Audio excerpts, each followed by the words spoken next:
అసలు బీపీ అంటే ఏంటి? అందరూ చెప్తూ ఉంటారు కదా! బీపీ వచ్చింది, బీపీ పెరిగింది, బీపీ తగ్గింది. అసలు ఇంతకీ బీపీ అంటే ఏంటి? బీపీ అంటే బ్లడ్ ప్రెషర్. మన బాడీలో హార్ట్ బ్లడ్ని పంప్ చేస్తుంది. ఈ పంప్ చేసిన బ్లడ్ని బ్లడ్ వెసల్స్ ద్వారా మన బాడీ పార్ట్స్కి పంపిస్తుంది. ఈ బ్లడ్ వెసల్స్లో ఒక ప్రెషర్ అనేది ఉంటుంది.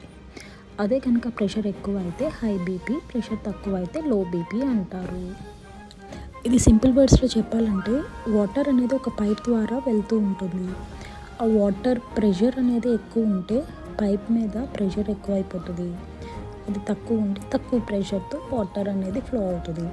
సో ఇలానే మన బాడీలో బ్లడ్ అనేది ఫ్లో అవుతుంది. దాన్ని ప్రెషర్ని బ్లడ్ ప్రెషర్ అంటారు.